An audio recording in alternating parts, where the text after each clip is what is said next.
She said, "Whatever, I don't need you, I have plenty of options." After I caught her texting other guys, I said, "Perfect, use them for rent too." When she came back from her options at 3 a.m., her stuff was packed and the locks were changed. I, 28 male, should have seen the signs earlier. My girlfriend Brooke, 26, moved in with me 6 months ago. We'd been dating for a year and a half, seemed like the logical next step. She was between jobs. I had a decent 2-bedroom place, told her she could stay rent-free until she got back on her feet. First couple months were great. Then she got comfortable. Really comfortable. The job search went from sending out resumes daily to taking a mental health break from the stress of looking. Cool, I get it. Job hunting sucks. But the break stretched from weeks to months. Meanwhile, I'm covering rent, utilities, groceries, her car insurance, everything. Last Tuesday night changed everything. She was in the shower, her phone kept buzzing on the nightstand. Not a snoop normally, but when I glanced over, I saw the notifications preview. "Derek, can't wait to see you tomorrow. Antonio, last night was fun. When can we do it again? Some dude named Rex, you up? Thinking about you." My stomach dropped. I sat there staring at her phone as more messages rolled in. Different guys, all clearly flirting or worse. When she came out, I was sitting on the bed with her phone in my hand. "Who's Derek?" Freezing with the towel wrapped around her. "What are you doing with my phone?" It kept going off. "Who's Derek? Antonio? Rex?" She snatched the phone from my hand. "You went through my phone?" "I saw the notifications. Are you talking to other guys?" Rolling her eyes. "They're just friends." "Friends who can't wait to see you? Who text about last night being fun?" God, you're so paranoid. "Yeah, I have male friends. So what?" "These don't sound like friend messages." She started getting dressed, aggressively pulling on clothes.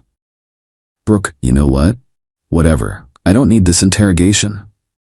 "I'm not interrogating you. I'm asking why you're getting flirty texts from multiple guys while living in my apartment rent-free." That's when she dropped the bomb. "Whatever. I don't need you anyway. I have plenty of options." "Options?" "Yeah, options.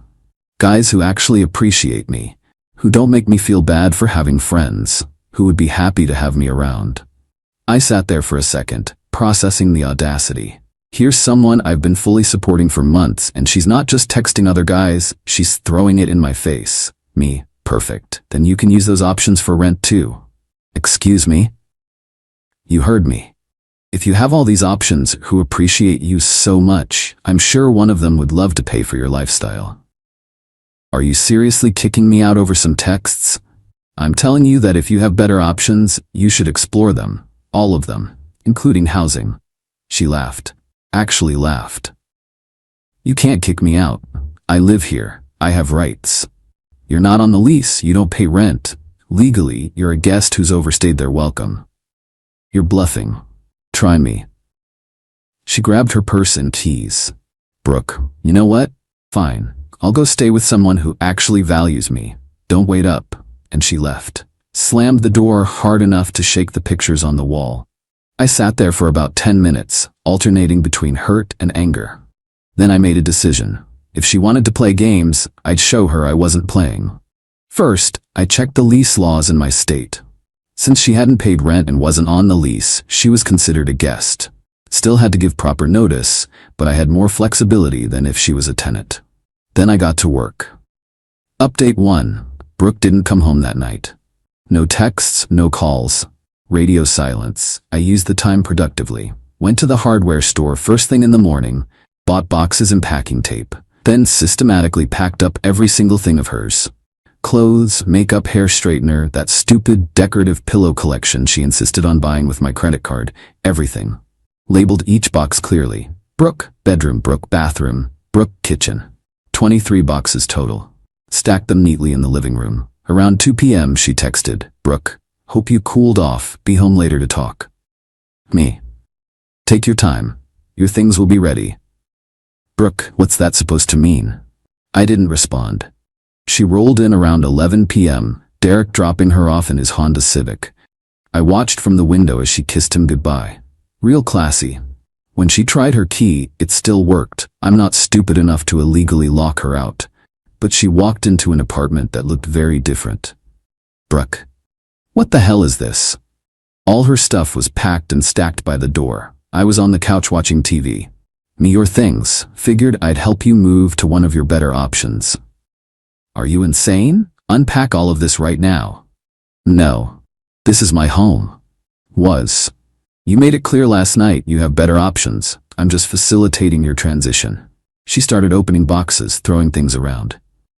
This is ridiculous. You can't do this. Actually, I can. I've already given you written notice to vacate, 30 days as required by law. Check the kitchen counter. She stormed to the kitchen, found the formal notice I'd had notarized that morning. Brooke, you're serious? Dead serious. You have 30 days to find new accommodations. I'm sure one of your options has a spare room. She tried tears next. Baby, please, you're overreacting. They really are just friends. Friends you stayed with last night? Friends who text you at midnight? Cool. They can be friends who house you too. Where am I supposed to go tonight? Same place you went last night. Derek seemed welcoming. Her face went red. Brooke, I just crashed on his couch. Perfect, he has a couch, problem solved. She spent the next hour alternating between yelling, crying, and trying to seduce me. None of it worked. Finally, around 1 a.m., she called Derek. On the phone, loud enough for me to hear. He's being crazy, he packed all my stuff. No, I can't stay here. Can I come back? What do you mean your girlfriend is there? Since when do you have a girlfriend? I had to bite my cheek to keep from laughing. She tried Antonio next, then Rex. From what I could hear, none of her options were available at 1 a.m. on a Wednesday. Finally, she called her sister Celia. Brooke, I need you to come get me. Yes, now, I'll explain later. Just please come. While waiting for Celia, she sat on the floor surrounded by boxes, furiously texting. I just kept watching TV, occasionally helping her carry boxes to the door. When Celia arrived, she was not happy. It's 2 a.m., Brooke, what is going on? Pointing at me. He's throwing me out over nothing. She's got 30 days notice, just helping her get a head start. To Brooke, what did you do? Nothing. I have some male friends and he's being insecure. She told me she has plenty of better options. I'm just encouraging her to explore them. Celia looked at her sister, then at the boxes, then back at her sister. Jesus Christ, Brooke. Not again. Interesting. Not again? They loaded what they could into Celia's car. Took 3 trips. I helped carry boxes. I'm not a monster, just done being a doormat. As they loaded the last box, Brooke turned to me. This isn't over. I have rights. I'll call the police. Me, please do. I'll show them the notice, explain you're a non-paying guest, and mention the texts from multiple men. I'm sure they'll be fascinated. She slammed the car door and they drove off. I went back inside, looked around my suddenly spacious apartment, and slept better than I had in months. Update 2. The entitlement escalation has been something else. Day 1 post-packing.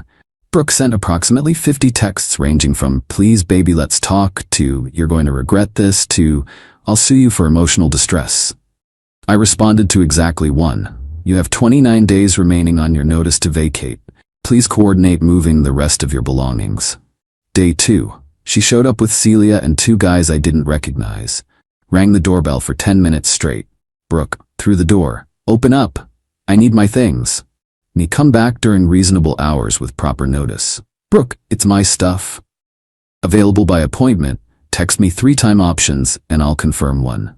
Guy 1, just open the door, man. Who are you? Guy 1, I'm her friend Tony. Me, Antonio from the texts. Neat. She's all yours now, Tony. Still not opening the door at 10 p.m. They left after neighbors threatened to call the cops. Day 3. The victim narrative began. Suddenly, I'm all over her social media. Friends screenshot and sent them to me. According to Brooke's posts, I'm an abusive narcissist. I trapped her financially. I went through her phone and violated her privacy. I'm keeping her hostage from her belongings. She's homeless because of my insecurity. The comments were enlightening. Lots of "you go girl" and "he doesn't deserve you." But also several "didn't this happen with Trevor too?" and "girl, maybe stop moving in with guys so fast." Day 4. She showed up at my work. Security had to escort her out when she wouldn't leave the lobby. Brooke, yelling as security guided her out. Tell him I need my laptop for job applications. He's sabotaging my career. She doesn't own a laptop. She used mine. For Instagram mostly. Day 5. Legal threats via text from some guy claiming to be her legal advisor. Pretty sure it was just Rex trying to sound official. Lots of hereby and forthwith, but zero actual legal knowledge. I forwarded it to my buddy who's a paralegal. He laughed for 5 straight minutes. Day 6. The flying monkeys arrived. Her mom called me. Mama honey, I know Brooke can be a handful, but putting a young woman on the street? She has options. Her words, not mine. She's staying on her sister's couch.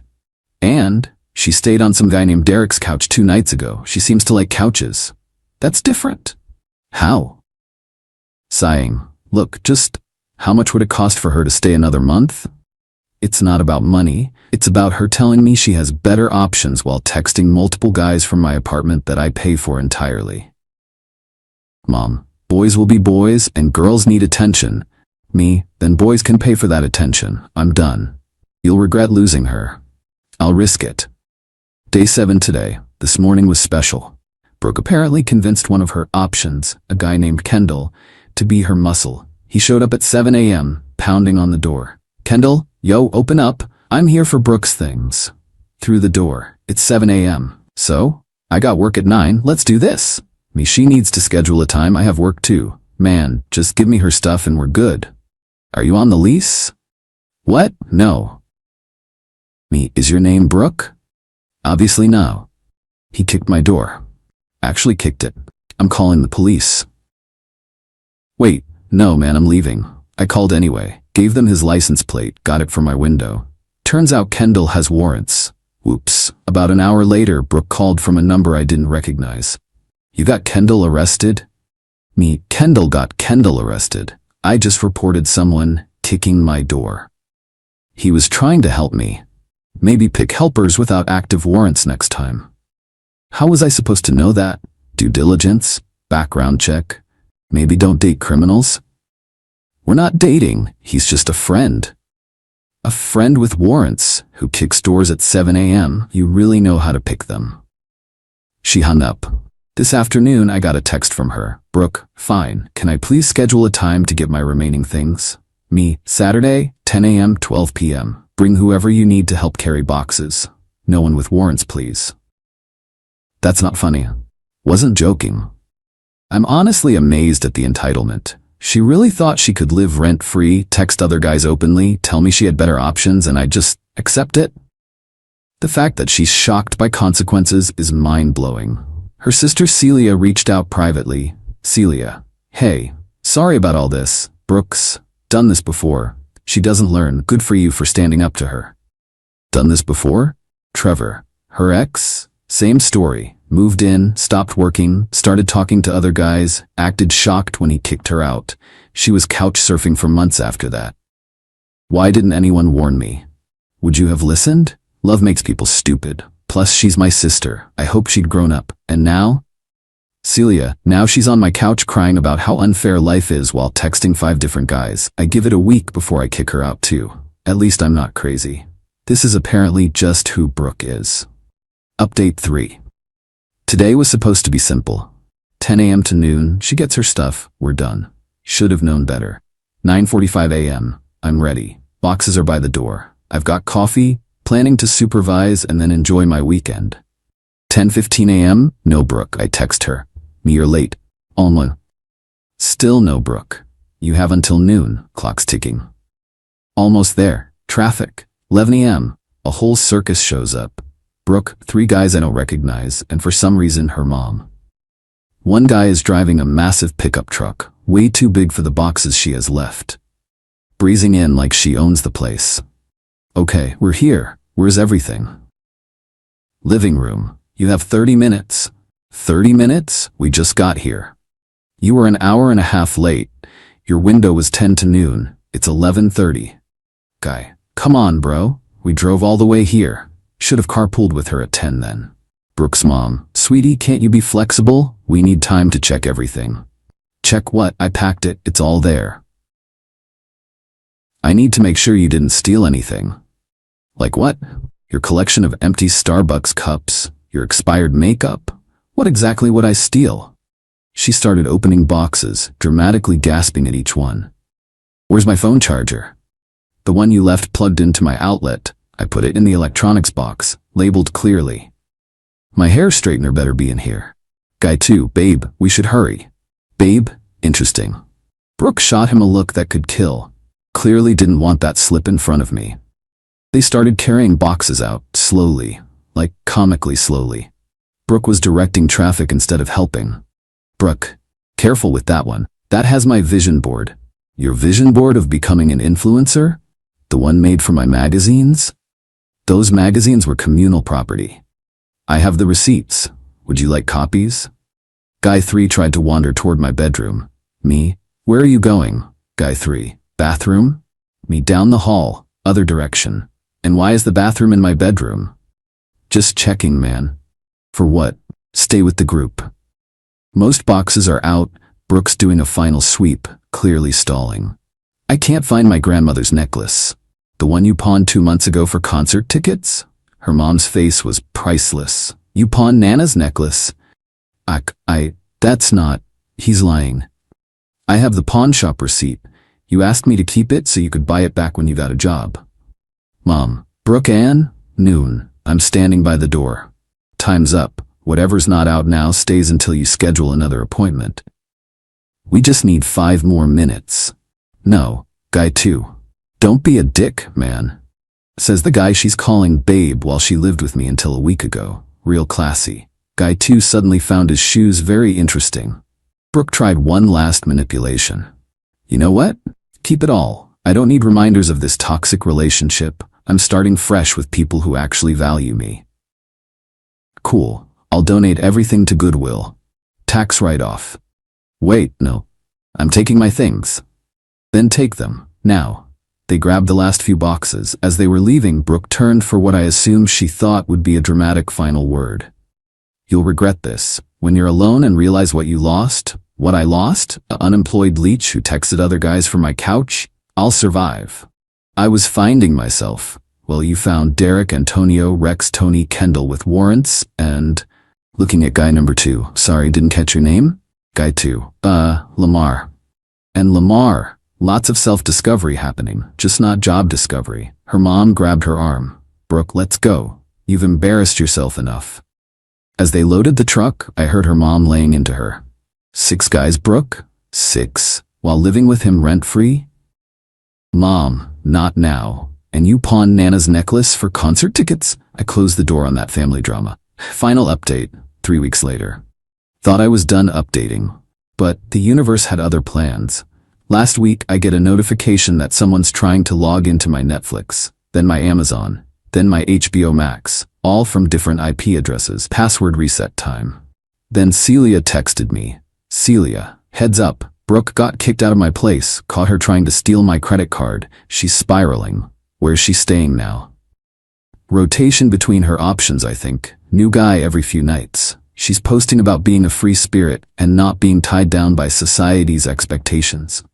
I checked her Instagram, not following, but it's public. Girl's really trying to rebrand couch surfing as some kind of nomadic lifestyle choice.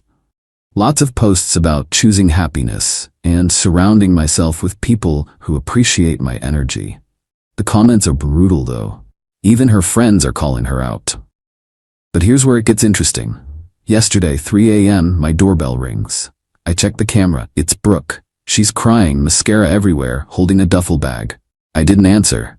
Just watched through the app as she rang the bell over and over. Then she started talking to the camera. Brooke, I know you can see me, please. I need somewhere to stay, just for tonight. Nope. Lamar kicked me out, said I was too much drama. Can you believe that? Yes, I'm sorry, okay? I'm sorry for everything. You were right. I don't have options. I have nothing.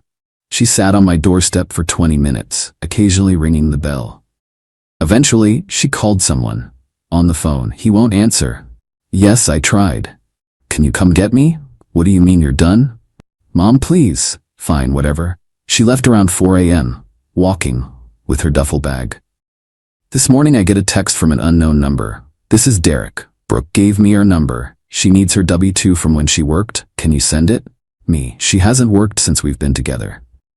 She said she did freelance work from her place.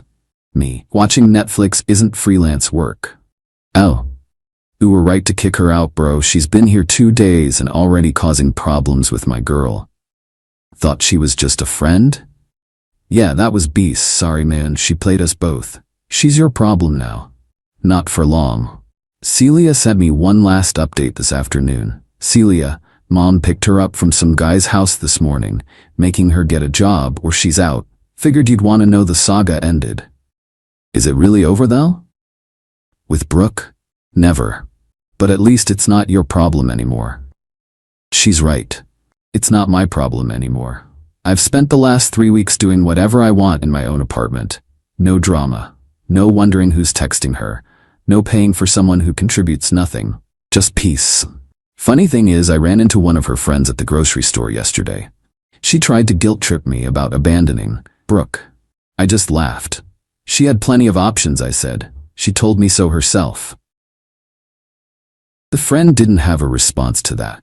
Looking back, the red flags were everywhere. The job search that never went anywhere. The way she'd flirt with waiters in front of me. How she never had money but always had new clothes. The fact that she moved in so quickly in the first place. But you know what? I learned something. When someone shows you who they are, when they literally tell you they don't need you and have other options, believe them. And then let them go explore those options. All of them. Especially the housing ones. My apartment's never been cleaner. My bank account's never been healthier. And my standards for future relationships? Sky high now. Brooke thought she was irreplaceable. Turns out she was right. I'll never replace her with another leech who texts 6 guys while living rent-free off my generosity. Thanks for reading this mess. Feels good to get it all out. And to everyone saying I should have kicked her out sooner, you're absolutely right. But hey, better late than never. Time to enjoy my drama-free life. P.S. Changed my locks completely after the 3 a.m. visit. Not taking any chances. And yes, I kept all the documentation about the notice to vacate, just in case. Cover your bases, people.